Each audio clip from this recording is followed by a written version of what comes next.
नमस्कार दोस्तों, स्वागत है आपका फ्रस्टेड वीटीसी स्टूडेंट चैनल में। आइए देखते हैं शिक्षा जगत से जुड़ी हुई आज की खबरें। उत्तर प्रदेश में नई प्राथमिक स्तर की शिक्षक भर्ती की मांग के साथ अभ्यर्थी जो लगातार पिछले 5-6 दिनों से धरना प्रदर्शन कर रहे हैं, उसमें सरकार की तरफ से कोई भी सकारात्मक रुख देखने को नहीं मिल रहा है। वहीं पर जो आयोग है उनके द्वारा पुलिस प्रशासन को और शासन को पत्र लिख करके अवगत कराया गया है कि जो अभ्यर्थी वहां पर धरना प्रदर्शन कर रहे हैं उसकी वजह से उनकी कार्यवाही जो है, जैसे कि पीजीटी की परीक्षा कराना होगा या फिर टीजीटी की परीक्षा कराने जैसी संबंधित जो सूचितापूर्ण कार्य होते हैं, पेपर कहाँ प्रिंट होगा, ये सारी चीज़ों में बहुत सारी बाधाएं उत्पन्न हो रही हैं, जिसको लेकर के उन्होंने शासन और पुलिस प्रशासन को अवगत कराया कि इन अभ्यर्थियों को यहाँ से हटा करके किसी उपयुक्त जगह पर धरना प्रदर्शन के लिए बैठाया जाए। इन सब के बाद से अभ्यर्थियों में रोष है कि एक तो 7 साल से भर्ती नहीं दे रहे हैं, ऊपर से 5-6 दिन बीत जाने के बाद भी शासन की तरफ से कोई पॉजिटिव रुख नहीं आ रहा है। और अभ्यर्थी दिनांक 2 जून 2025 को यानी आज के दिन अपने धरना प्रदर्शन को और तेज करने वाले हैं और इसके लिए प्रदेश भर से अभ्यर्थी आयोग के कार्यालय पर उपस्थित होकर के अपनी उपस्थिति वहां पर दर्ज कराएंगे और शिक्षक भर्ती न आने के विरोध में वह अपनी एक तरीके से विरोध दर्ज कराते हुए शासन को नई शिक्षक भर्ती के लिए मजबूर करने की कोशिश करेंगे। अब देखना होगा कि इन सभी चीज़ों से शासन किस तरीके से निपटता है। अभ्यर्थियों का कहना है कि पुलिस की जगह पर जो आयोग है वो सरकार से गुहार लगाए कि 7 साल से भर्ती नहीं आ रही है और इन अभ्यर्थियों के लिए भर्ती कितना ज़रूरी है।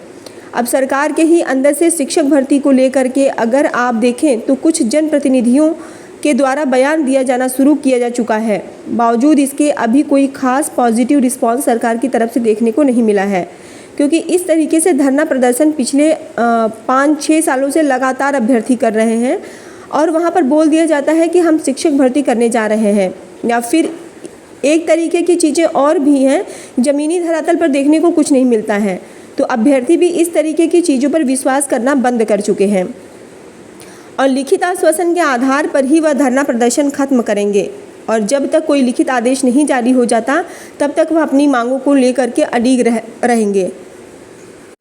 उत्तर प्रदेश में केवल नई शिक्षक भर्ती की मांग करने वाले अभ्यर्थी धरना प्रदर्शन नहीं कर रहे हैं। अगर आप लखनऊ के इको गार्डन में देखेंगे तो वहां पर 69,000 में आरक्षण विसंगति से प्रभावित अभ्यर्थी भी धरना प्रदर्शन पर लगातार बैठे हुए हैं और उनका धरना प्रदर्शन कई दिनों से लगातार चल रहा है। इसके अलावा शिक्षा मित्र भी धरना स्थल पर बैठे हुए हैं अपनी मांगों को लेकर के। तो अगर एक शिक्षक भर्ती आगे रहती 69,000 के बाद 7 साल बीत गए, एक शिक्षक भर्ती आगे रहती 69,000 के बाद 7 साल बीत गए, एक शिक्षक भर्ती भी आ गई रहती, तो ऐसे कैंडिडेट जो कि इन भर्तियों में धरना प्रदर्शन कर रहे हैं, हो सकता है उनका चयन नई भर्ती में हो जाता। तो इन सभी चीज़ों को टैकल किया जा सकता था, लेकिन शिक्षक भर्ती ना आने की वजह से जो अभ्यर्थी उसमें लंबित हैं वो भी परेशान हैं और नए अभ्यर्थी तो परेशान हैं ही। 7 साल से शिक्षक भर्ती का ना आना अपने आप में दुखद है। शिक्षा मित्रों की मांग को अगर आप देखें तो आप देख सकते हैं कि आज 2 जून है और 2 जून को यह अभ्यर्थी हाथ में रोटी लेकर के धरना प्रदर्शन करेंगे। इनकी मांग यह है कि इनका जो मानदेय दिया जाता है वाकई में बहुत कम है, सिर्फ 10,000 रुपये इनको मानदेय के तौर पर रखा गया है। तो इनकी मानदेय निश्चित तौर पर बढ़नी चाहिए। जिस तरीके से महंगाई बढ़ रही है, जिस तरीके से इन्फ्लेशन है, उसके हिसाब से इनका मानदेय बढ़ना चाहिए। देखिए, सरकार कहती है कि हमने इनके वेतन को 3,000 से बढ़ा करके 10,000 कर दिया। अब आप यह भी देखिए कि महंगाई कहाँ से कहाँ बढ़ गई है। आप इनको परमानेंट नहीं कर सकते माननीय सुप्रीम कोर्ट के जजमेंट के आधार पर, लेकिन इनके मानदेय को बढ़ाने के लिए सुप्रीम कोर्ट ने रोका नहीं है या फिर किसी भी हाई कोर्ट ने नहीं रोका है। इनके मानदेय को अगर राज्य सरकार चाहे तो एक झटके में बढ़ा सकती है। इनकी यही मांग है कि इनका मानदेय बढ़ाया जाए। साथ ही साथ ऐसे शिक्षा मित्र जो कि सारी एलिजिबिलिटी रखते हैं शिक्षक बनने के लिए, मतलब कि उनका ट्रेनिंग भी कंप्लीट है, साथ ही साथ वो टीटी सीटीईटी भी पास है, तो उनको परमानेंट करने की भी इनकी मांग है। हालांकि इतना आसान संभव अब नहीं दिख रहा है, क्योंकि एक तो माननीय सुप्रीम कोर्ट के द्वारा आदेश पारित कर दिया गया है कि इनको बिना कोई रिक्रूटमेंट नोटिफिकेशन जारी किए हुए डायरेक्ट परमानेंट नहीं किया जा सकता 2017 के जजमेंट के हिसाब से। और दूसरा, जब भी इनको परमानेंट करने की बात आएगी तो उसी जजमेंट में यह भी मेंशन किया गया था कि आप बिना नए कैंडिडेट को मौका दिए इतने पदों पर इनको परमानेंट नहीं कर सकते। तो ये सारी चीज़ें अड़चने हैं और इन सब का उपाय सिर्फ और सिर्फ शिक्षक भर्ती ही है, क्योंकि 69,000 शिक्षक भर्ती में 2020 में honourable justice U Lalit supreme court के द्वारा जो जजमेंट दिया गया था उसमें साफ तौर पर मेंशन किया गया था कि इन शिक्षा मित्रों को तीसरी भर्ती में भी मौका देने की बात कही गई है। और उस समय तत्कालीन सरकार ने भी इनको मौका के साथ साथ जो इनको रिलैक्सेशन एज में या फिर जिस तरीके से वेटेज दिया गया 68,500 और 69,000 शिक्षक भर्ती में, उसको कंटिन्यू करने की बात कही थी। मतलब कि सुप्रीम कोर्ट के जजमेंट के अनुसार उत्तर प्रदेश में शिक्षा मित्रों को एक और मौका मिलना है, जबकि 7 सालों से भर्ती नहीं आई है। ये हाल है उत्तर प्रदेश का। तो शिक्षक भर्ती ही सभी समस्याओं का हल हो सकता है, इसके अलावा कोई दूसरा हल नहीं हो सकता है। बढ़ते हैं अगली खबर की तरफ। अगली खबर है उत्तराखंड से। उत्तराखंड में जो महानिदेशक हैं विद्यालय शिक्षा के, उन्होंने सभी जिलों के जिला शिक्षा अधिकारी को एक पत्र लिखा 27 मई 2019 को। यहाँ पर आप देख सकते हैं, छात्र मानक के अनुसार शिक्षकों की तैनाती करने के संबंध में यहाँ पर उत्तर प्रदेश में अगर आप देखेंगे तो ऐसे विद्यालयों को चिन्हित किया जा रहा है जहाँ पर 30 से कम छात्र हैं। और उत्तराखंड की अगर आप स्थिति परिस्थिति देखेंगे तो एक पत्र के अनुसार अगर किसी विद्यालय में छात्र संख्या 1 से 5 है तो वहाँ पर एक शिक्षक होगा, 6 से 30 अगर छात्र हैं तो वहाँ पे 2 शिक्षक होगा, जबकि मानक के हिसाब से वहाँ पर एक ही शिक्षक होना चाहिए। लेकिन यहाँ पर शिक्षा व्यवस्था में सुधार के लिए राज्य सरकार जो अपने स्तर पर कार्य कर रही है, देख सकते हैं आप 31 से 60 के बीच में यहाँ पर 3 शिक्षक बताए गए हैं। 61 से 79 के बीच में 4 शिक्षक और 80 से अधिक बच्चे अगर हैं तो वहाँ पर 5 शिक्षक होने चाहिए। ये जो फैसला लिया गया है, वहाँ के जो शिक्षा मंत्री हैं उन्होंने 22 मई 2025 को विभाग के साथ बैठ करके समीक्षा की थी। इन सभी चीज़ों के लिए और गुणवत्ता सुधारने के लिए यह आदेश पारित किया गया था। और महानिदेशक ने उन्हीं आदेश के क्रम में यह कहा है कि अनुपालन सुनिश्चित करते हुए अध्यापकों की उपलब्धता के आधार पर क्रम 5-4-3 के क्रम में शिक्षकों की तैनाती का प्रयास किया है। तो इस तरीके से वहाँ पर जो मानक है 30 छात्रों पर एक शिक्षक की, उससे भी आगे बढ़ कर के शिक्षकों की नियुक्ति पर प्रक्रिया चल रही है। अब ये चीज़ें पेपर में रहती हैं या फिर ज़मीनी धरातल पर रहती हैं, ये तो खैर भविष्य ही बताएगा।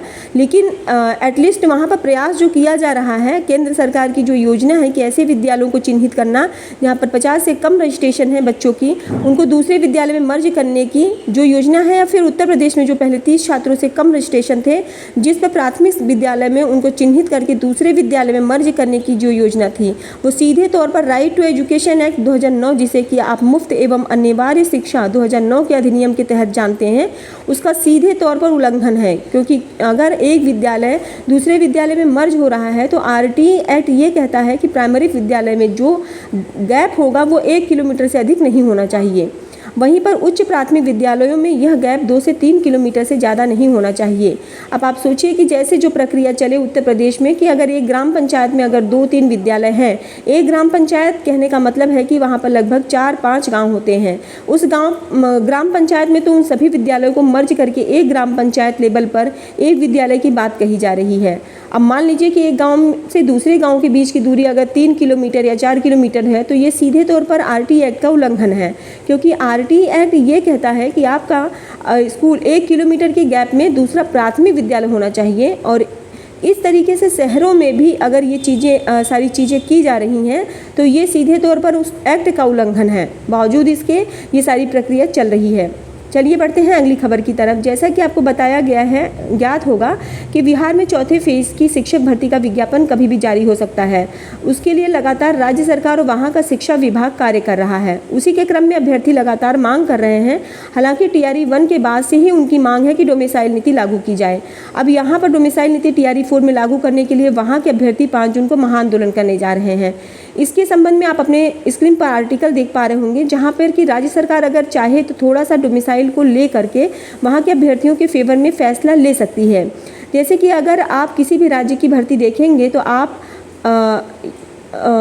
ये हाल में ही जो बीएड प्रवेश परीक्षा का आयोजन किया गया, उसमें भी आप अगर देखेंगे तो अदर स्टेट के कैंडिडेट को 5% सीटों पर एडमिशन लेने का मौका दिया गया है उत्तर प्रदेश में। या फिर किसी भी राज्य की भर्ती में अगर आप देखेंगे तो क्लियरली वहाँ पर मेंशन होता है कि हम अदर स्टेट के कैंडिडेट को कितना % सीटों पर मौका दे रहे हैं। या फिर अगर नहीं भी मेंशन रहता है तो ये बाद में जाकर के विवाद का विषय बन जाता है। तो अगर राज्य सरकार चाहे तो शिक्षा विभाग को निर्देशित कर सकती है कि आप कितनी सीटों पर मौका देंगे, वो पहले नोटिफिकेशन में मेंशन करिए। क्योंकि देखिए, डोमिसाइल के आधार पर किसी भी राज्य के अभ्यर्थी को रोका नहीं जा सकता, ये भारतीय संविधान कहता है। लेकिन राज्य सरकार चाहे तो ये बाउंड्री तय कर सकती है कि कितने प्रतिशत सीटों पर हम दूसरे राज्य के अभ्यर्थियों को मौका देंगे। ठीक है, तो ये सब कुछ राज्य सरकार है और वहाँ के शिक्षा विभाग पर निर्भर करेगा कि वो अनरिजर्व की जो 40% सीटें होती हैं उस पर अदर स्टेट को मौका देंगे या फिर इस तरीके को बैरियर बना करके 5 से 10% सीटों पर ही सीमित कर देंगे। तो ये सब कुछ अभी TRE 4 का जब नोटिफिकेशन आएगा उसके बाद ही क्लियर हो पाएगा। एक बार नोटिफिकेशन जारी होने के बाद से अगर उसमें कुछ बदलाव होता है तो उसको चैलेंज भी अभ्यर्थी कोर्ट में कर सकते हैं। इसलिए जो कुछ भी करना होगा नोटिफिकेशन के से पहले करना होगा, क्योंकि एक बार भर्तियाँ कोर्ट में जाती हैं तो सालों साल लटक जाती हैं। देखना होगा कि डोमिसाइल नीति को लेकर के क्या कुछ वहाँ हो रहा है और कुछ भी अप्रत्याशित होने की उम्मीद भी रहेगी, क्योंकि नवंबर में यहाँ पर चुनाव है विधानसभा के। तो उन सभी चीज़ों को टारगेट करके दूसरे राज्य के अभ्यर्थी तो वोट देने नहीं आएंगे, वो तो वही अभ्यर्थी वोट देंगे जो उस राज्य के अभ्यर्थी हैं। तो वोट को टारगेट करने के लिए कुछ भी फैसला किया जा सकता है। तो मेंटली सब चीज़ों के लिए आप प्रिपेयर रहिएगा। आज की वीडियो में बस इतना ही। महत्वपूर्ण अपडेट के लिए चैनल को सब्सक्राइब करना ना भूलें। वीडियो को पूरा देखने के लिए आपका बहुत बहुत धन्यवाद।